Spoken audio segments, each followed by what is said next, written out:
नमस्कार दोस्तों, आप सभी का स्वागत है आपके अपने YouTube चैनल वैकेंसी गुरु पर। दोस्तों अभी एक न्यूज़ बहुत ही ज़्यादा वायरल हो रही है कि रेलवे का जो प्राइवेटाइजेशन हो रहा है उसकी वजह से रेलवे ने अपने जो एम्प्लॉयज़ हैं उनमें से 50% एम्प्लॉयज़ को हटा दिया है और जो वैकेंसीज़ हैं जैसा कि 2018 की वैकेंसीज़ थी उनमें से भी 50% वैकेंसीज़ को कैंसिल कर दिया है। तो दोस्तों इस खबर की पूरी पड़ताल हमने की और इसके बारे में हमने जानकारी प्राप्त की तो उसमें पता लगा कि इस खबर में ऐसा कुछ नहीं है। रेलवे 50% जॉब्स कट नहीं कर रहा है और ना ही वैकेंसीज़ को कम करने जा रहा है। तो दोस्तों इस वीडियो में हम जानेंगे क्या जानकारी हमारे पास है, हमने क्या क्या तथ्य जुटाए। उससे पहले अगर आपने हमारे यूट्यूब चैनल को सब्सक्राइब नहीं किया तो फटाफट से ऐसे ही न्यूज़ पाने के लिए फटाफट से बेल आइकन पर क्लिक कर लीजिए और सब्सक्राइब कर लीजिए। साथ ही साथ आप वीडियो के अंत में हम आपको बताएंगे कि रेलवे का जो है ग्रुप डी और एनटीपीसी के एग्जाम की क्या न्यूज़ है। तो पूरा वीडियो देखें और अपने दोस्तों के साथ शेयर जरूर करें।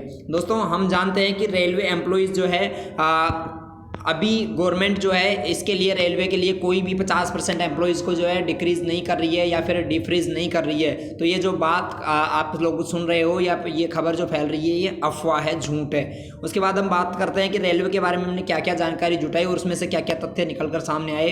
टोटल अगर हम एम्प्लॉयज़ की बात करें रेलवे में, भारत में रेलवे में टोटल 12,18,335 कर्मचारी अभी मौजूद हैं, ठीक है। और रेलवे अपनी जितनी आय होती है उसका 65% वेतन और पेंशन के भुगतान पर खर्चा कर देता है। मतलब रेलवे को जितना एक महीने की इनकम होती है उसका 65% तो वो एम्प्लॉयज़ पर ही खर्च कर देता है। अब हम बात करते हैं कि न्यू रिक्वायरमेंट इन रेलवे की जो नई भर्ती आई थी उसकी क्या खबर है। 2018 के बाद रेलवे ने सुरक्षा श्रेणी में 72,274 रिक्तियाँ और गैर सुरक्षा श्रेणी में 68,366 अधिसूचित किए थे, मतलब रिक्तियों के लिए आवेदन मांगे थे।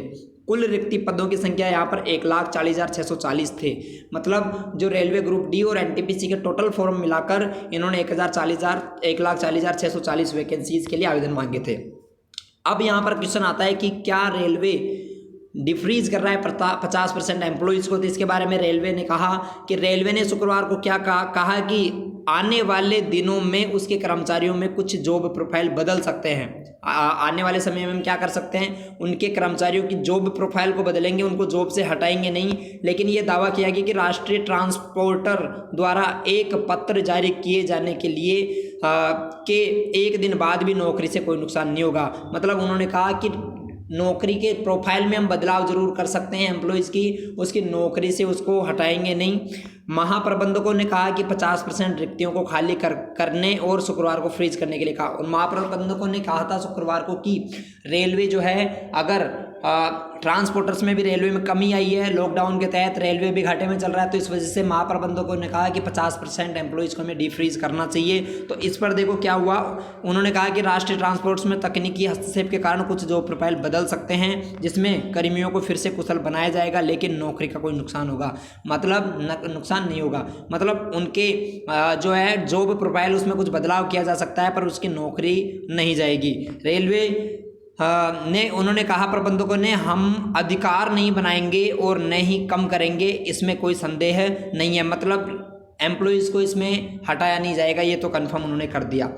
भारतीय रेलवे देश में सबसे बड़ा नियोक्ता बना रहेगा, मतलब सबसे ज़्यादा एम्प्लॉयर्स इनके पास हैं। हम अकुशल से अधिक कुशल नौकरियों की ओर बढ़ेंगे, उन्होंने ऐसा कहा। प्रबंधकों ने कहा कि आदेश गुरुवार को भेजा गया। गैर कार्यात्मक और गैर सुरक्षा खाली पदों को आत्मसमर्पण करने के लिए कहा गया था। यहाँ पर जो पहले से ही चल रहे नए रेलवे बुनियादी ढांचा परियोजना के लिए अतिरिक्त सुरक्षा पोस्ट बनाने में मदद करेगा। दोस्तों इससे पूरी जानकारी इसकी अगर आप पढ़ना चाहो तो आप डिस्क्रिप्शन में पढ़ लेना। डिस्क्रिप्शन में मैंने लिंक दे दिया है हमारी वेबसाइट का, जहाँ से आप पूरी नोटिफिकेशन को पढ़ सकते हो। मैं इसके कुछ मेन टॉपिक आपको बता देता हूँ।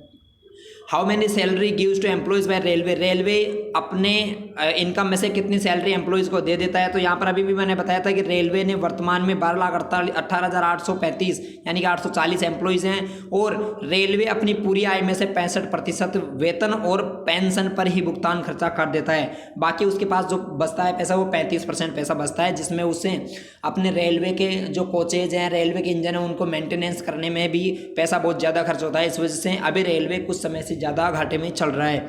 2018 के बाद रेलवे ने सुरक्षा श्रेणी में 72,276 और गैर कानूनी श्रेणी में 68,366 अधिसूचित यानी फॉर्म मांगे थे। उनमें से 40,640 टोटल मांगे थे। अब इसके बारे में रेलवे के वित्तीय आयुक्त द्वारा अनुमोदित प्रबंधकों को पत्र लिखा गया कि रेलवे ने कहा कि नए पदों को जमा करने और पिछले 2 वर्षों में सुसज्जित पदों की समीक्षा और आर्थिक माप के लिए एक कार्य योजना बनाई, जिसके अंदर मौजूदा रिक्तियों को 50% का आत्मसमर्पण करने के लिए कहा गया कि मौजूदा जो भर्तियां हैं उसमें से 50% का आत्मसमर्पण किया जाए। वे का युक्तिकरण पत्र में यह अनुमान लगाया गया कि खर्चे का जो पत्र था उसमें यह अनुमान लगा कि रेलवे को अपने कर्मचारियों को उतारने के लिए तैयार किया गया था, जबकि आनंद एस खाती ने कहा कि 19 जून के लिखे गए एक पत्र में राष्ट्रीय ट्रांसपोर्टर में कोई भी नौकरी का नुकसान नहीं होगा, ऐसा बताया गया है। मतलब 19 जून को राष्ट्रीय ट्रांसपोर्टर को एक पत्र लिखा गया था जिसमें रेलवे ने कहा था कि हम किसी एक भी एम्प्लॉय की नौकरी को जो है नुकसान नहीं देंगे और नए जितने भी वैकेंसीज हैं उनमें से कोई भी वैकेंसीज को डिक्रीज नहीं करेंगे। अभी अफवाह जो है रेगुलर मार्केट में फैल रही है कि 50% वैकेंसीज को हटा रहे हैं, 60,000 वैकेंसीज को डिक्रीज कर दिया गया। ऐसी अभी ये जो खबर है ये अभी तक झूठी पाई गई है। रेलवे के वित्तीय आयुक्त ने सभी क्षेत्रों में महाप्रबंधकों को बताया था कि राष्ट्रीय ट्रांसपोर्ट की यातायात आय में 58% की गिरावट आई है। इस वजह से रेलवे भी ज़्यादा घाटे में चल रहा है। पिछली वर्ष की अवधि में तुलना में ये मई के अंत में और व्यय के नियंत्रण में नए क्षेत्रों का पता लगाने और आय बढ़ाने के लिए आवश्यकता थी। अब हम बात करते हैं रेलवे के वित्तीय आयुक्त ने क्या कहा। वित्तीय आयुक्त ने भी तपस्या के उपायों का एक प्रस्ताव रखा था कि नए पदों के निर्माण में निःशुल्कता, कार्यशालाओं में श्रम शक्ति का युक्तिकरण, CSR के लिए आउटसोर्स किए गए कार्यों को शिफ्ट करना और औपचारिक कार्यों को डिजिटल प्लेटफॉर्मों पर ले जाना और स्टेशनरी के उपयोग में 50% कम करना।